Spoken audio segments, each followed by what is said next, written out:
to Load Bearing Beams, the podcast and that will video show that will end not just our marriage, but all your marriages marriage too. Unless you read the book. Won't you listen to it? If a time traveler came back in time and you were happily married and the time traveler said, hey, I know you think you're happily married, but look at that person over there across the room at the party. You never thought another thing about that person. That person's going to marry you in 10 years.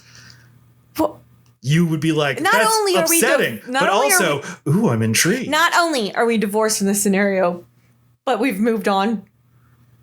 Someone came back from the future to tell you that you're going to marry a new person. I'm going to be third time married, is what you're saying to me? Yeah, because we're promising that our podcast will make married people end their marriages. And so it's sort of like an interesting challenge if you have a strong marriage to be like, well, I should listen to that. Well, it's like that. Was it Chuck Klosterman? Is that his thought experiment where if you read, is it watch it? Is it a commercial? Is it a movie? So it was if you are told with it, like irrefutable proof that in the future you're going to be really obsessed with Canadian football. No, the one about if you read this, you'll be gay. So, okay, yeah. So those are two very similar I like that one scenarios. Better. So I'll just finish the first one. The first one is if you find out that in the future you're going to be a huge Canadian Football League fan.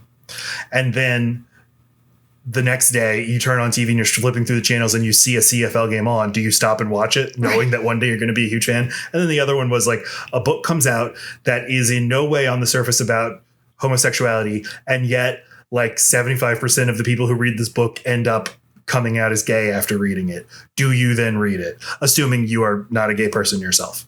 Right. Okay. And my answer is yes to both of those things. This is the challenge. Listen to the podcast.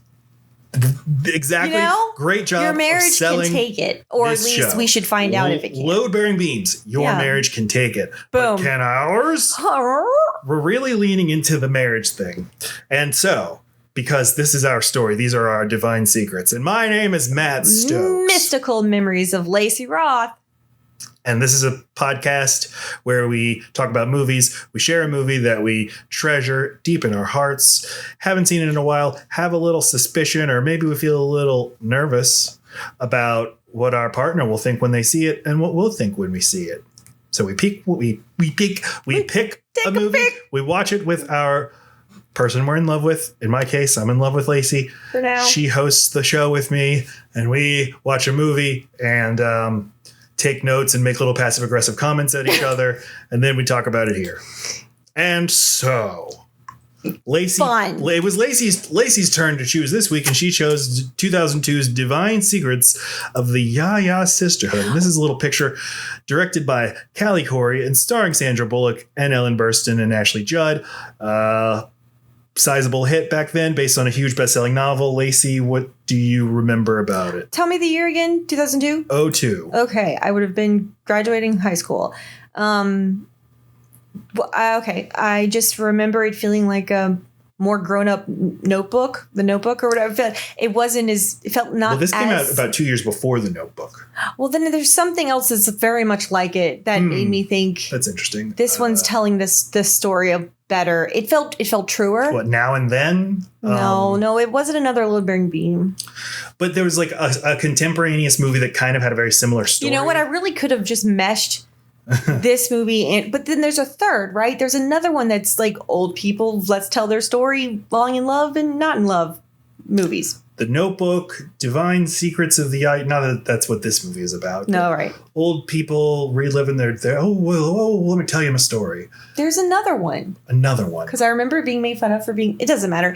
But I'd love to think of it. I get attached to movies that I feel like are saying something about complicated parental relationships, or adults reckoning with what their childhood did to make them the way that they are. Or I would have been attracted to the portrayal of a likable alcoholic parent who, well, not that I wouldn't say they're going for likable, but they show her charming parts too. And I guess I would have considered my dad to be a charming alcoholic that did great things and horrible things. Oh. In my memory. That's it. That would have, I found it very rewatchable. There's nothing in it too hard to see. that I couldn't have seen it several times. So, and I did. I didn't obsessively watch it like a kid does, but I love Ashley Judd and I really like Sandra Bullock. This isn't my favorite role for her, but I'd say it's a little lazy. I don't love her character at all. So we'll get to that. But rewatching it now, I totally understand why I ever liked it and watched it several times. And why you got mad at me as I groaned during the movie. I really felt like you were Steel Magnolias, no. Beaches, First Wives Club. No, those are all too old. Waiting to Exhale, Mystic Pizza, Sisterhood of the Traveling Pants. They would have had to happen after The Notebook for this to count. After The Notebook. Yes. So Sisterhood of the Traveling Pants 05. That has nothing to do. That has nothing like. We're not looking for things with pants. I just Googled if you like Divine Secrets of the Ya-Ya Sisterhood. No, I thought you were trying to find what was like The Notebook. Okay. If you like A Walk to Remember. Ugh. Fucking hate that movie. So like a Nicholas Sparks type. Yes. They might have even also been, I don't know. Old people fuck.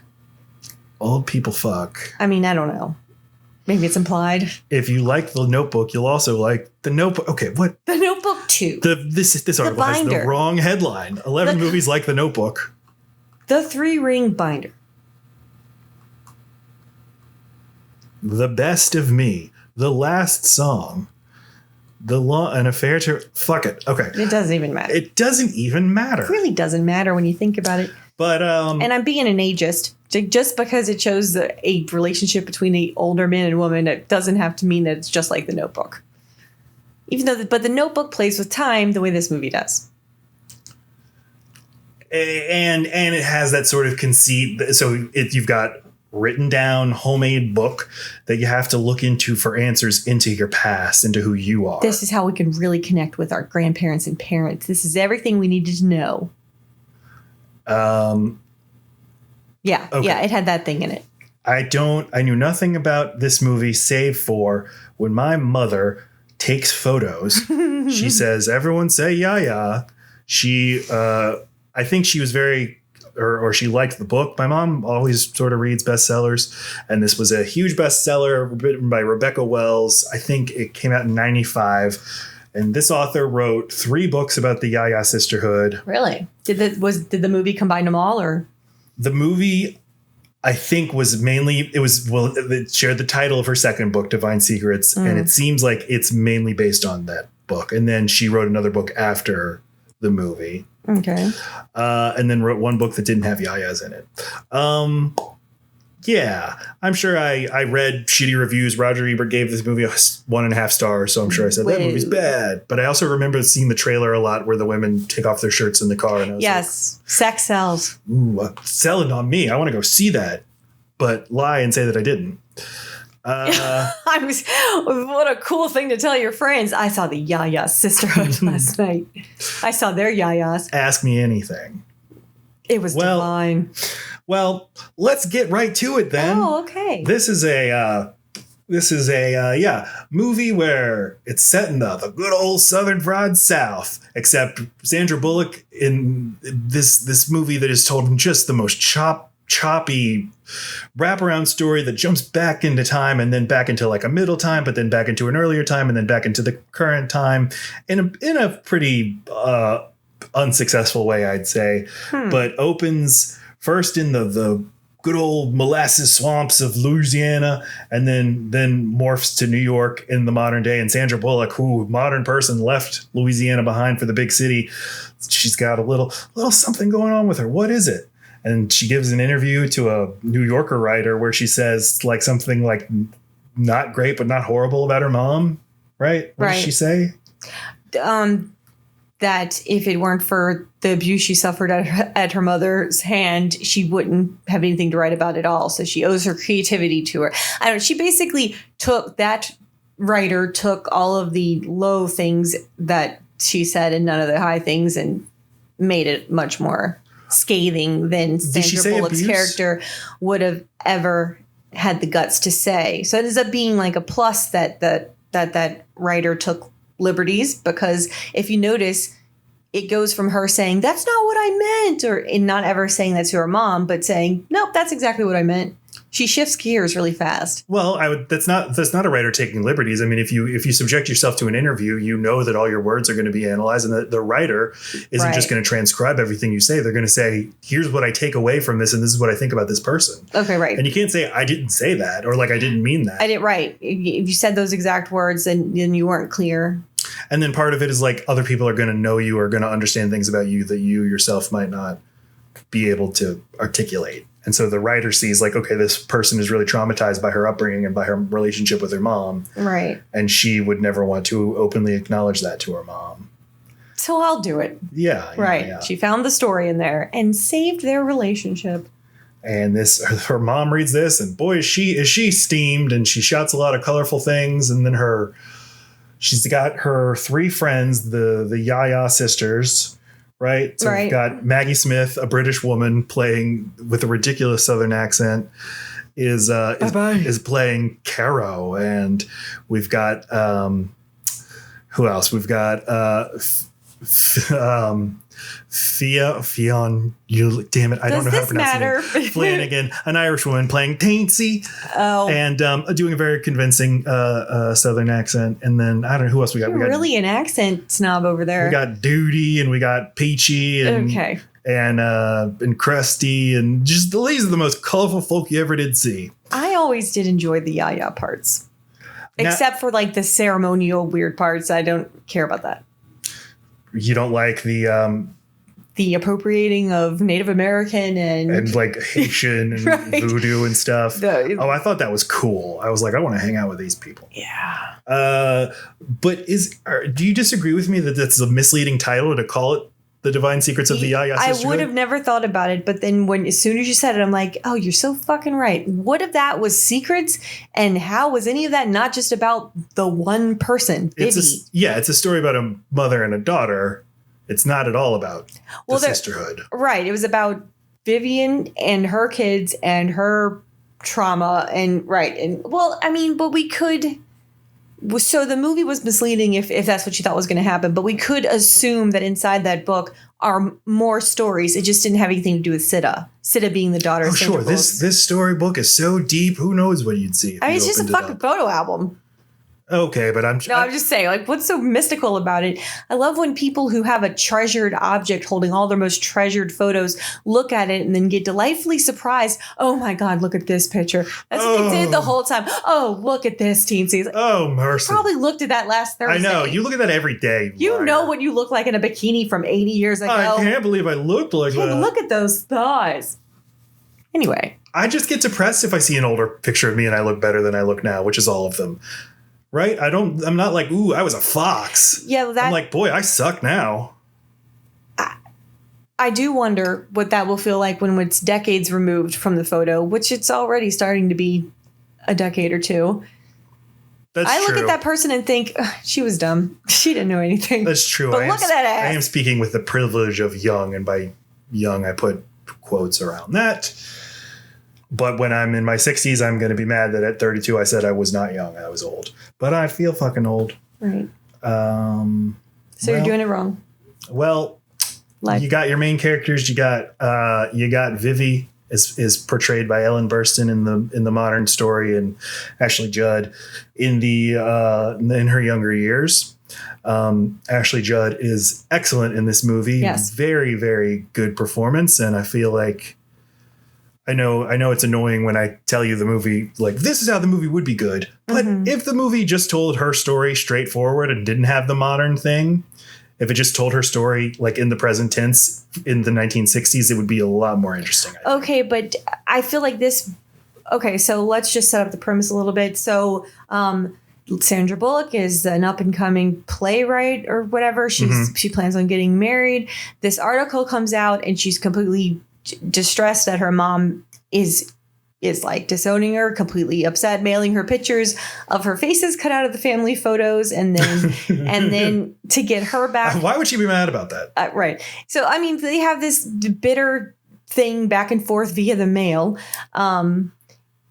And so then Sandra Bullock decides to send her a wedding invitation for Sandra Bullock's upcoming wedding, where the time and the place are cut out, like, I'm getting married and you're not invited. And that's it. That's all that can be. That it's gone too far now. So it doesn't seem that serious. Can I ask, what do you playful, what do you think? Yeah, what is the relationship like before this movie starts? Is right, it like, what's like terms of endearment? That's exactly what I was going to ask. That's where they talk on the phone 3 times a day. I mean, probably often-ish, but probably very surface. Probably Sandra Bullock being very careful of her mom's feelings, but also being guarded of her own. She probably had a lot of boundaries with her. Maybe didn't share a lot. I don't know. Or she went months without talking to her. I have no idea. But their argument does seem kind of playful. Like, I'm really performatively mad, but like, I'm going to not be mad soon. And if you and it doesn't take much for them to not be mad at each other, or like, it took a kidnapping and a roofie and then 3 days of book reading. Her, unbeknownst to Ellen Burstyn, her Ya-Ya sisters, Duty and Cece and Effie, Peaches and go up to New York and they're like, Sandra Bullock, you got to come down and make peace with Mama.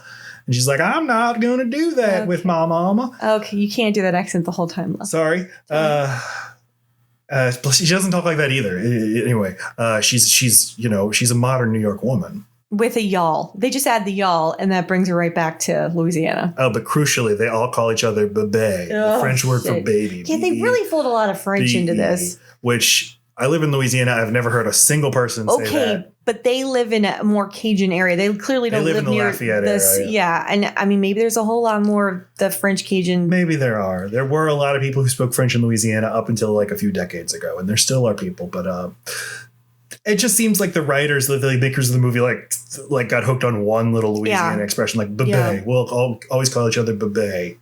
It's very distracting. It's very distracting. I hate it. This is also when you see the place you live depicted, you're like, okay, this is all bullshit. They have a fucking second line way out in the freaking sticks. I don't know. I mean, I guess if you have money, you can get a second line band to come out there. But this is late in the movie when somebody gets married or something. No, this is when they like forgive each other and shit. It's her birthday. And there's a second line parade because like this is Lafayette in the country. Yeah, this is like 3 hours away from New Orleans, but like they march on down to the quarter. Basically, well, it's just the very idea that they take part in that part of the culture makes no sense to me. I feel like they're mushing two distinctive different areas and the kind of celebrating they do. Yeah, whatever. The adult Ya-Yas try to persuade Sandra Bullock to make up with their mother. She says she's not. Her mother's so stubborn and fuck her. Plus, also, I hate her. No, she's got a play that she's about to. And I'm very busy. She's a fucking successful playwright, and she doesn't have time to go fucking suck up to her mom in Louisiana. And this is all very reasonable. And so her mom's friends do the reasonable thing, and they drug and kidnap Sandra Bullock. She wakes up in a different state. And she's like, what did y'all do to me? And they're like, oh, we're just a bunch of old ladies. Isn't this cute that we did this? And if you want to get home, you're going to read that puffy fucking book right there with all the stickers. And they're like, you can go home anytime you want, but why don't you just take a few days and get more in touch with your roots and your mama? And she calls up her fiance and she's like, I've been drugged and kidnapped. And her fiance is like, oh, yeah, I helped. I was there at Isn't the that airport. Sweet? This is crazy. I know this part really bothered you. They just needed to get her there.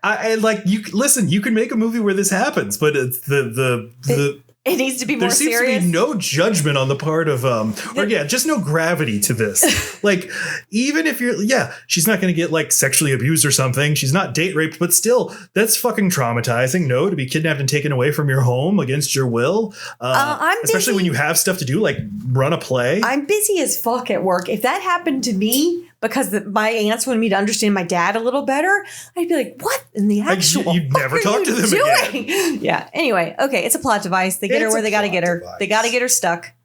But my point is, I guess if you like this movie, you're going to find all of this charming, and I do not find any of this charming. I find it grating and aggravating. All right. Yes. Strong words. Strong words indeed from Matt. Well, what happens then? Okay, so the whole premise is that if Sandra Bullock's character only understood, only knew all that was really happening through her childhood and why her mom made the decisions she did, well, then everything would be fine. I guess. I bought into this when I watched it. Like, yeah. But then you had me thinking immediately, like, yeah, but what does any of this fucking matter? Like, doesn't what matters what you remember? And what effect her psychosis and her issues had on you as a child? Does it really matter that I learn her? Well, let's talk about her issues. So Ashley Judd is the younger Vivi, and she is the mother of Sandra Bullock. Yeah. And she's the leader of the Ya-Yas, and she's like a very, popular magnetic presence. Everybody says she's brilliant. She's going to go on to have a great career as a writer. It's a sort of nice touch. Unless I missed this, the movie doesn't hammer home that she never actually did get to go have her career as a writer. Instead, she just settled into the domestic life. That was the destiny of any woman, basically. Wait, are you saying they didn't do that? Because I think they made that pretty clear that she never went anywhere. No. But there was never the scene where she's like, I wanted to have my chance and you took it from me. There's never that. Yeah, there's like that light. There's not. Yeah, there's a moment in the kitchen where she's cooking. Okay. Yeah, but it's not big like that. It's not. She knows her desires to go do that, to go live that life, to make that bold choice. That all got squandered whenever she was traumatized by losing her true love, and by having to just suppress all of her own needs and desires in service of a family and husband. Well, wait, but okay, so let's say this. So she apparently was, just so magnetic and just the life of the party and so upbeat, even though she had a troubled home situation. And because she had fallen in love with the brother of one of the Ya-Ya sisters. So, and that was her true love. And then he goes off to war and he dies.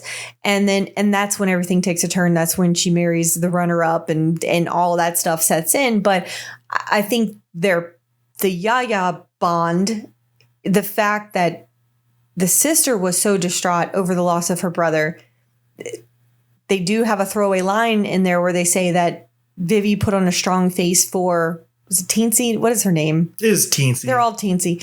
Or Foofy or right. But she was never the same. So, I mean, I'm sure she felt like she needed to stay close to home, at least stay with the Ya-Yas for her only support and to support the one who lost her brother, blah, blah, blah. But so, in that moment, there was no space for her own. Right. Because she had to support her friend whose brother had died. And she was so distraught that she didn't have the energy or the courage to leave the only support she knows, which are her friends. Yep. So she marries the guy. Whatever she guy. Marries her husband, as some one guy, does. Some guy named Shep. We all marry our husbands and wives. So true. And others. And has some kids. And you said psychosis. Does she have mental problems? Or is it just that she's an alcoholic and the drugs they prescribe her to treat the alcoholism make her? It seems like she's a manic depressive or bipolar, perhaps. It seems like she has big waves of making poor decisions she was put on some pills that actually made her do psychotic things.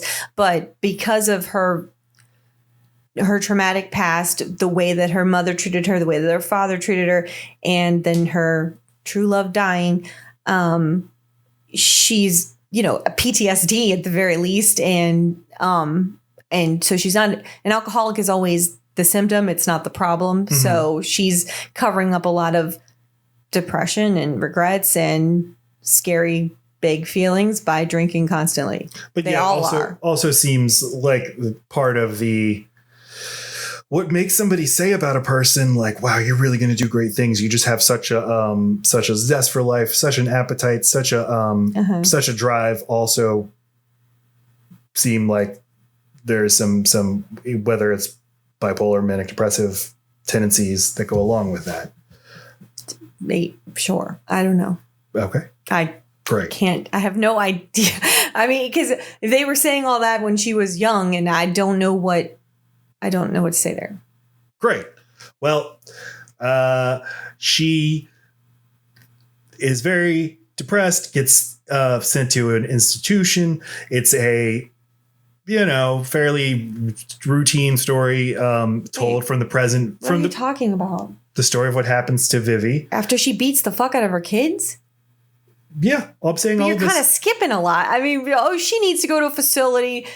She tried to just beat the shit out. I mean, like clean her kids' souls with a whip. I don't know. All right, let me give that the gravity and space. Well, no, I mean, a lot of things happen. Like they're trying to explain to Sandra Bullock's character, here's the part you experienced. Here's what you didn't know about it. But all I'm saying is that there are a million. And she left them before then. She abandoned them for a couple of nights in a hotel and then came back to go basically just treat herself and do things only for herself, which are like she sleeps late in a hotel. She planned on leaving for good. So she pawned her ring. And then after a couple of nights at the hotel, she's like, what the hell am I doing? And she goes and buys her ring back. Yeah. This is very I'm just saying this, the story, we often condescend to the past when we write stories about the past. And there are a lot of stories written in modern day about, housewives in the 40s, 50s or 60s and how suppressed they are or how like the hero has a rich interior life that none of the other characters share. And I don't like how much we assume that all of the other people from the past were so emotionally empty. Well, wait, who's assuming that? Who's assuming that? Yeah, what are you saying?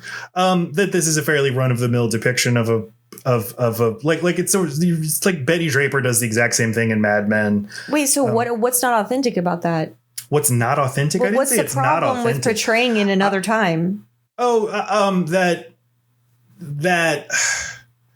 I think I think it only shows Vivi as having sort of any interior life. You never experience the husband's interior life or really anybody else's. I'm only saying that we think of people from the past as not having deep emotional lives. When of course they did. They had lives as rich and deep as any life that's lived now. That's all I'm saying. I guess the point of the husband, too, is in the modern day, he's played by James Garner, a famous actor. And so he finally gets to reveal himself as having lived in the shadow of this very charismatic woman, except nothing really comes of that. He just says to her, to his modern day wife, oh, I love you and I'm grateful to just be in your presence. I mean, he stays the same the entire time. He's just happy to be along for the ride. Yeah. And miserable because he always had something broken in him, too. He was an alcoholic. I mean, every single person in this group of friends are severe alcoholics. They all have something going on with them, or else they wouldn't be friends and married to each other. Mm-hmm. I think they developed his. I mean, we can't develop every single character or we'd have a 4-hour-long movie. You could do it a little better than what they did. You can give him some sort of trait, some sort of characteristic. But the whole vehicle was that they are telling secrets that the Ya-Yas knew. They're not going to know his secrets. They're not going to know what's going on in him except for what they could have witnessed with their own eyes. So and they don't witness anything. Huh? And they don't witness He's anything. in plenty of scenes, things that you could have seen with your eyes. He doesn't do anything. What are you talking? There's the whole dinner scene where she yells at him. That's the one thing. That's his one scene. I'm thinking.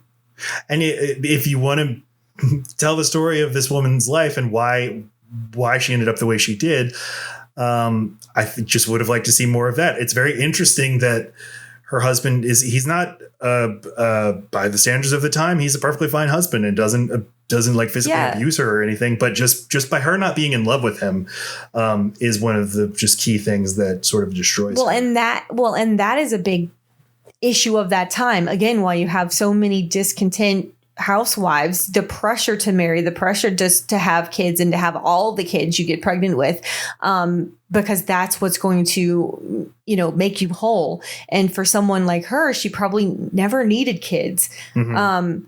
That's just the loveless marriage is just one more thing she was expected to have, because it would never have occurred to anybody of that time.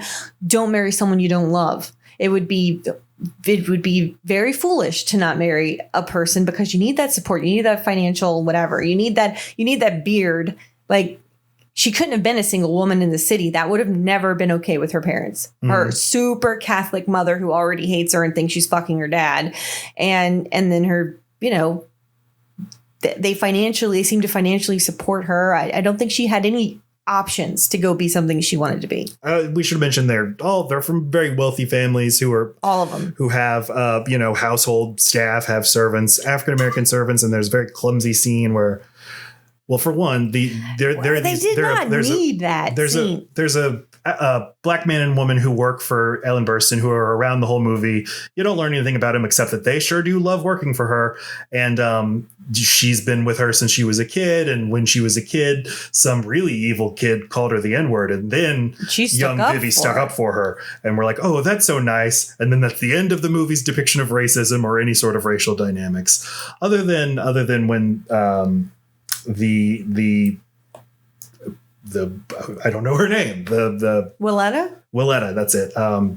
Tells young Vivi to basically fuck off because she's sad and misses her parents. Right. I don't want to make your hot chocolate. That's not going to cheer me up, idiot. This is not what I do for fun. Yeah, and she's off the clock at this point, so I don't need to go make hot chocolate for you. Yes, this is not exactly a great enlightened portrayal of racial dynamics, but that's not what the movie's going for. Yeah. But it still seems to want its points and wants you to look back at Vivi and be like, ooh, she's awesome. She's less racist than that other guy. She's a modern woman. Right. I don't think they needed that white savior moment to say how complicated and longstanding Willetta's relationship is with Vivi. I mean, really, it seems beside the point. What are we doing here? Yeah. It would be so suffocating to be this woman's child. Sandra Bullock is definitely does feel suffocated by the Ya-Ya Sisterhood and how close they all are and how in each other's business they are. And how supportive of their bad habits they all are and how they cover for each other. And I mean, they're all constantly drinking. So it's like there were no options to have a non-alcoholic parent. That just wasn't in the cards. Yeah, this is funny. I just didn't really catch on to the drinking. The drinking is in every single but you're right, scene. It is. It's at the beach. It's that random sleepover. It's in the kitchen. It's every party. I mean, they have a cigarette and a drink in the same exact hand. And they're trying to use a camera to capture a moment in addition to that. I think the only time they're not drinking is when they're all riding in an airplane for some fucking reason. Well, that seems fun. I would ride in a biplane if it came to pick us up. That really does seem fun. They just buy tickets to go get ridden around in a biplane. I would not do that. It's, an interesting question to ask is if you're married to somebody and you're not the most important person in their life, or if you're somebody's kid, but they love their friends more than they love you. Yeah. How would that feel? And that's what the movie is ultimately trying to grapple with. Yeah. Don't think it grapples with it very well. They touch on it. They touch on it. I just don't really buy it because I don't think anyone in this movie is very good other than Ashley Judd. And I don't think it's very well directed to in love with the slow as molasses old South and how colorful all these characters are. And there's this fucking scene. I wasn't liking the movie, and this movie's really long. And finally, adult Sandra Bullock reunites with her dad, and I would like to play a clip because this is the point at which I was just. She's gonna say "daddy" too much, and it's gonna fucking. It's not that. It's that everything daddy. They say is just yo Junebug. It's just a metaphor, and they just won't talk like real people. Yeah, but don't you think that's the point, that he was pretty emotionally absent, and all they have are their little nicknames for each other? They didn't have real emotional connection. That's a generous reading of what is going on. I think it's more like, oh, these people. I think they do a good job of saying he does not have. All right, we're watching a scene. Hey, Butterbean. Well, look at you. You look pretty good for a hostage. Yeah, well, my captors are humane. You look like you're holding up pretty well yourself. Yeah. Well, another fine mess. Yeah. The best lesson I ever learned from you was to lay low. There you go. What happened? Security has been breached. Backups have been called in. Every line written by a playwright. Alert. But the prisoner's been left unattended. You could bust me out. I could. But then wherever we go, we'd still be there. No escape. More like Stockholm Syndrome. That is you. What about me? You'll end up as the leader. The inmate takes over the asylum. Yeah, it is very quippy. Working hard or hardly working. No, they're saying pretty profound things. They're just a little bit too cute. Never mind. I mean, they're saying a lot. That's it. That's when I was Okay. just like, oh, fuck you. I hate this. They're not talking like real people. That is true. And you don't know how to turn off YouTube. No, I don't. Stop. All right. Well, but Ashley Judd is wonderful. And I just threw the iPad down. That was Done with loud. the iPad. That's what I do with my technology. Okay. You said during this that Ashley Judd is one of your favorite actresses. Yeah, and then I wanted to back that up. Hold on. I mean, And I was like, I didn't know that, but I love that opinion because I think Ashley Judd is wonderful. And her... I know. I mean, there would have been, is it Where the Heart Is, this movie, and then Bug would be the ones that stand out in my mind. And they all came out close-ish, and they all made an impact on me in different ways. Bug I only saw one time, but it was fucking intense. Trying to find if I feel like there's one I'm not thinking. I mean, Kiss the Girls, but like that wasn't really like a really great thriller. But this is like Griffin Newman on Blank Check on the Blank Check podcast said she's one of the only actresses who you can say like there is a genre where the genre is this person's name. This is an Ashley Judd movie because in like the late 90s there were just thrillers starring Ashley Judd, Kiss the Girls or Double Jeopardy or whatever. Someone Like You. That would have been I mean I was hardcore into rom-coms, so yeah. Where she plays Jane Goodall? What? Oh, good. She plays Jane Goodale. It's like, what is that that's a biopic of Okay. Jane Goodall? That's not how I remember it. All right. But that's Divine Secrets of the Ya-Ya Sisterhood. I didn't like it. Laci, what's your think? What's your think? What do you think? I gave it way too much credit when I was younger, thinking, oh, that's a nice look at what those complicated relationships are like. But they leave it right there on the high point, like, okay, now, Mom, now I get you. Let's go have a good time at your birthday party. But it's like, yeah. But your relationship's still the fucking same. You still have that fucked up past and you didn't get any therapy and you're still going to keep treating me the way that you treat me and freaking out over things that aren't my fucking fault. But what we've learned here is that the child, Sandra Bullock, is responsible for being okay with that. I, once again, have to grow up beyond my years and push down my feelings, my needs to be maternally loved and for a paternal figure to stand up for me and, have my back and all that shit. I just gotta, because of this book, now that I know how hard your life was, fuck how hard my life was. I have to be the mother to my mother. And will be. I now have to make sure that she gets to see me all the time and be a part of my life. And I got to be okay with her meddling because shit was rough. Yeah, she's not happy in 2 years. 2 years after this movie, Sandra Bullock, she's miserable. Hanging out with her mom all the time. We were talking about this after the movie. We had like a real emotional moment talking about our lives and childhoods and stuff where we're like, the problem with movies about parents and their children and also just about like romantic relationships is it's what you mostly do. How do you mostly act and how do you mostly treat people? And if your parents are mostly shitty to you, but you can like look back and say, oh, but one time we had this heart to heart where my dad told me what I really mean to him. Okay. I don't think that changes. That's not going to change how you feel. And when you're not going to be left, but movies have to be made up of those moments of revelation and our memories are made up of those moments. I don't remember the mundane, okay things. I remember the truly traumatic things. And I remember the exceptionally funny or meaningful things. All the other stuff in between is really what shaped how I feel and the kind of person I am. And that person is someone who's always waiting for the other shoe to drop because you only get so many traumatic things you get to do to me at the hands of one person for me to forever be on edge around that person and to not trust them. And that's why when Ellen Burstyn and Sandra Bullock have their heart to heart on the patio and like it seems like all is forgiven and Sandra Bullock now finally understands Ellen Burstyn. She's still for the rest of her life going to be waiting for her mom to be horrible to her again or to freak out on her. and that's not going to like it's Right, I don't that's think not anything going to actually change. changes, but movies like this suggest nope, from now on everything will be different. Right, here's an ancient book full of all the things that fucked you up to this point, but it, you know, completely erase a month ago where your mom freaked the fuck out and didn't give you a chance to explain yourself over an article that praised you for your amazing fucking accomplishment. She made something that is 100% supposed to be about you and celebrate you into something about her. Okay, bye. So that's that. That's that. Okay. Please, listeners and viewers, subscribe if you haven't already. Wrap it up, Matt. Subscribe on YouTube. Mash the subscribe button and the like button, and on iTunes and etc. Social networks as well. Smash the button. Smash the button. I'm doing the YouTube thing where I point and go, smash it, smash it, smash it. Okay, I love you. Bye. 3, 4.